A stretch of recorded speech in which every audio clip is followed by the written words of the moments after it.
When I say the word networking, most women either roll their eyes at me or groan. If you're feeling the same way, I have the most important episode of all for you here. Everyone's heard the phrase, your network is your net worth. Then why do so few mid-career women have the robust network that will get them into senior management?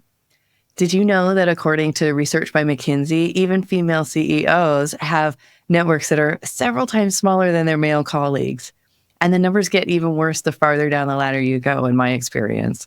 So if men have this all figured out, why is this still something that women shy away from? In this episode, we are going to dig into some of the misconceptions that women have about networking and why a personal board of directors is important for every woman who wants to rise up into senior management.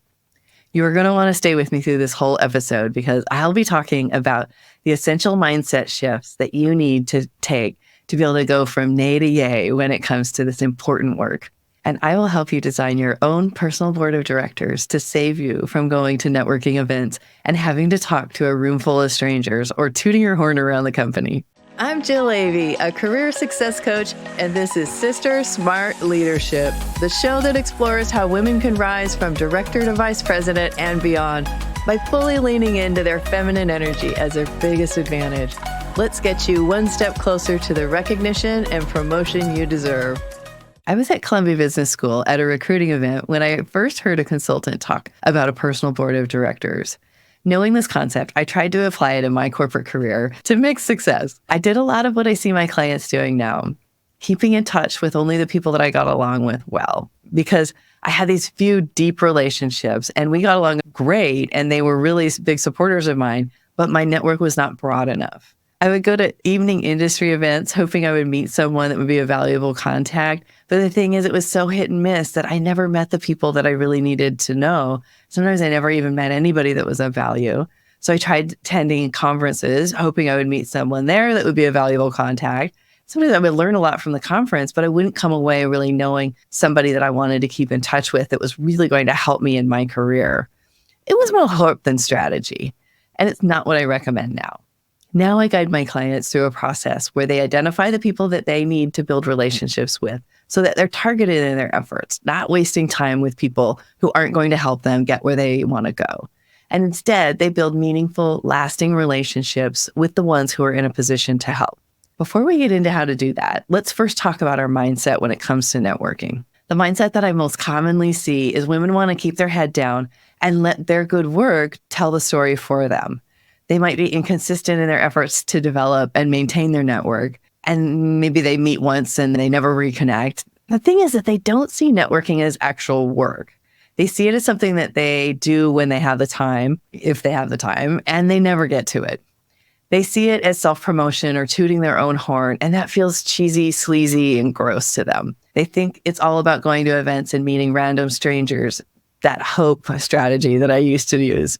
They aren't strategic or targeted about building a personal board of directors, and they don't understand how creating real relationships works when networking. So importantly, they never get to this work because they don't have their mindset about it. As I start our program, we shift to a new mindset. So instead, we can embrace building a strong network as an important piece of our visibility. When we think about it as visibility, that's really an important shift to make first. Visibility is crucial for getting promoted. And we need to understand that our work simply can't speak for itself. Like our work can't go out and tell the story that needs to be told about how it happened. And so we need to get that word out for us. And if you think about it, others are too busy to be paying attention to everything that we're doing. Even your manager cannot pay attention to every single thing that every employee is doing that works for them. Even if they do it once, it doesn't mean that they're going to remember when the time is right. Like review time or when they're talking about promotions in those rooms where you're not there. We need to provide the context and storyline to the work that we've done, ensuring that the right message is getting across to the right people. And so I really want you to reframe networking from sleazy self-promotion to relationship building. This is an important mindset shift. And when you do this, it will open up a whole new world for you.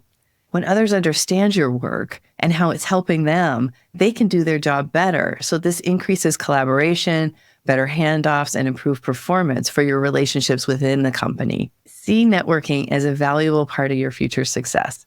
It makes everything go more smoothly, and it paves the way for your next special project, and it helps you build the advocates that you'll need for your next promotion. So we're going to be strategic about how we do this so that your time is well spent, not throwing spaghetti at the wall and hoping that something sticks. Your first step is to design your personal board of directors. Then, once you know what seats you have on your board, you can start looking for the right kind of people that might fill those seats. It's kind of like dating, when you're going to have to meet several people and get to know them and see if you click first before you have that final board member. It's a bit of a numbers game at first, so you're going to have to get out and talk to a lot of people. We do this process in the SisterSmart leadership program, and it's often the first time that somebody sat down and really thought about what kind of network they need and how they're going to build that network, let alone finding the time to do the outreach. So first, let's talk about what a personal board of directors actually is. So it can be a formal or an informal thing. They may not know each other at all. They may not even know they're on your board of directors. My board doesn't know that I consider them my board of directors. They're just people that I keep in touch with. It can be very informal, so don't think about this as something fancy. But there are people that actually gather their board together and have them all meet and talk about their career. And so you can do it any way that you would like. Think about people that might be paid or unpaid. Mostly we think about unpaid people when we're networking, but also your coach counts as a person that might be on your board of directors. And maybe you have other experts that help you as well. It could be regular or ad hoc. So you might have some people who are consistent members of your board, and then you add in people for a certain promotion or a certain project or a certain time in your life. So we have different seasons for different relationships. And think about the people that are internal to your company and external to your company. Former managers are a great example of external people, and then your current manager would be a great example of your internal person. So you may have a mix of both here. So examples of board of director members would be an industry expert, like a researcher or an academic, people like that. Somebody who really brings a lot of knowledge to you. Maybe a colleague, and like in the same stage of life. It's great to have that peer that you can talk to about things and you can strategize together. That's a super helpful seat that I recommend to everybody. I also recommend to everybody your greatest cheerleader. This is an essential person to be on your board because you need that person who believes in you, that thinks everything you do is the greatest. Everyone needs that. But you also need your critic. If you can stomach it, your harshest critic is a great person to put on your board of directors. Some people choose their nicest critic instead, but it's really great to get somebody who will push back on you, somebody who's a non-fan of yours, and somebody who will point out the things that annoy them about you. And that's pretty valuable feedback, and we don't get that everywhere. So if you've got that kind of person, that's a great person to really develop that relationship with. And sometimes you find out they're much more of a fan of yours than you thought. Also an expert in the area where you want to grow. So maybe you're going a certain direction and you're going to need to know new information. So knowing somebody who already has that information and you can tap into them of how they learned it. Someone who has access to resources that you need. Maybe it's funding, or maybe it's people, or maybe it's other kinds of resources. So that's an excellent person to know because maybe they can help you to be able to access those kinds of resources. Someone who's older and younger. So we really want a diverse group of people in our network. And so if you have everybody on your network that's like-minded and thinks just like you, I think we all know these days that diversity really adds a lot to our way of thinking, stretches us, opens up our minds to other things. A connector who has a wide network and is willing to make introductions can be very valuable. Someone who can help you understand how others perceive you. So this is often someone who is a kind person who is definitely in your court that is willing to speak up and let you know how you're being perceived. This is a very special relationship that can take a lot of time to develop. A headhunter in your field. So there are external recruiters, and internal recruiters probably not going to be this, but there are external recruiters that may specialize in your particular industry. And these might be the kind of people that are interested in getting to know people within the industry just so that they are building their own network. And they may not have anything for you right now, but they may be willing to get to know you in advance of having a role open. These people can, of course, be great for helping you to get that next job. A communications or a messaging expert is always a good person to know, as well as people who are great with tech. Someone who inspires you to think bigger and inspires you to be you. So this is a really important seat on your board because you want that person who stretches and challenges you. As well, an influencer in your field, getting to know people on LinkedIn and establishing yourself with a presence on LinkedIn is a great way to get to know influencers in your field. And a role model. So a role model may be somebody that you know, or maybe somebody that you don't know. So it could be somebody that's in the public eye that you just respect and want to model yourself after. These are lots of different things. You may think of other seats on your personal board that work for you. So you get to make it what serves you. And that's the important thing, is really thinking about, what do I need?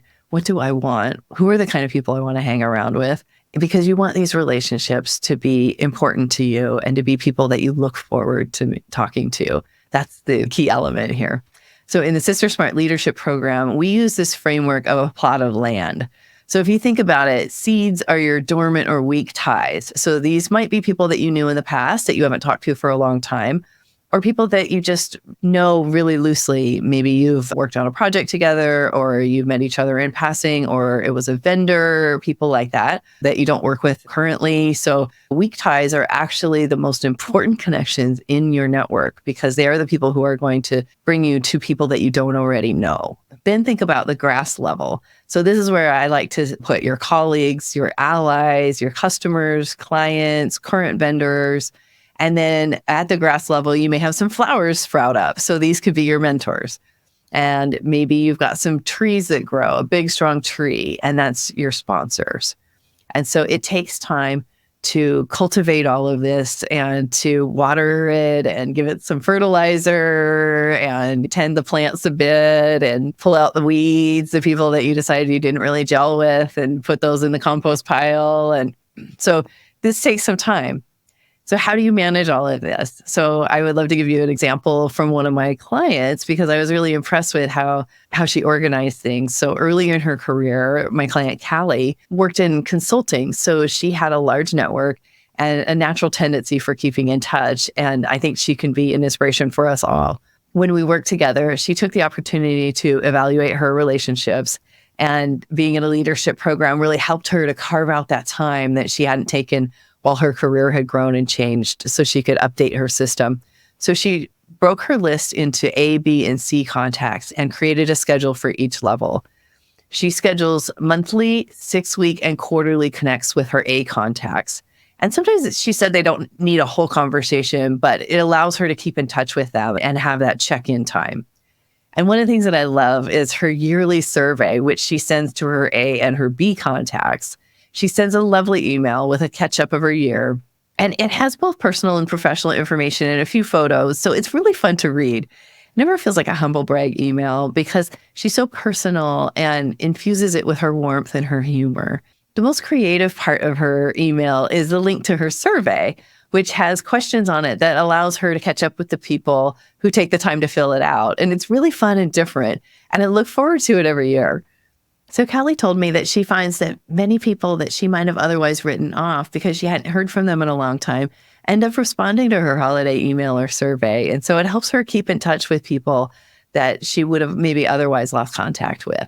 I think we all have people that we wonder about keeping in touch with. That inner critic voice tells you that they just don't care when actually they've just been busy. So her yearly check-in allows people that avenue to keep the relationship going. Her advice to managing your network is to take a relaxed approach so it doesn't feel too heavy and so you don't spend too much time on it. So whether you want to make it a formal process or not, by deciding that building your network is a valuable effort and creating the time for this on your calendar, you too can develop the relationships that you need to help you get your next promotion and have greater success in your role, no matter what level you're at now. No one gets to the top alone, and by intentionally investing in the right relationships, every step along the way gets easier. At the end of each episode, I like to give you 3 shifts that you can make today to start taking action on what you've learned. The first shift that you can make is to check in with your mindset. Is your mindset in the old way of thinking or the new one that I brought to you today? What is one way that you can shift your mindset to this new way that we've just talked about? Your second shift is to start thinking about the relationships that you have already. Who are your go-to people? Who would be on your A list? And the third shift is to identify one person that you would like to get to know better. someone that could potentially be on your board of directors. Make sure to tune in to the next few episodes in season 3 because we will be learning a lot more about developing your network. And you'll also be hearing from an aspiring leader who will share how she's done this. What has inspired you to take action in this episode? Share the next small step that you will take to start building your relationships with us in the comments if you're watching on YouTube. And if you're ready to start taking the next step in your career, how about joining the Sisters in Leadership community to help you get there? If you feel like this is the right time for your career to take off, click the link in the show notes and set up a time for us to talk further. I offer a free 20-minute growth accelerator call where we can talk about where you are today, and I'll give you one actionable step that you can make to take a step forward. If you want to dive deeper into women's leadership and how you can move up in your career, I hope you'll subscribe either on YouTube or wherever you listen to your favorite podcasts.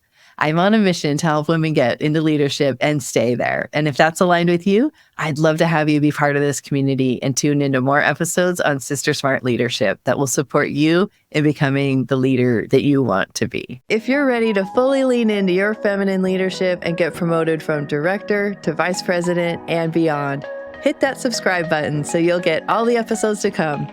And check out the recommended video here to see how women are rising up without playing by the old rules that built these male-dominated industries and systems.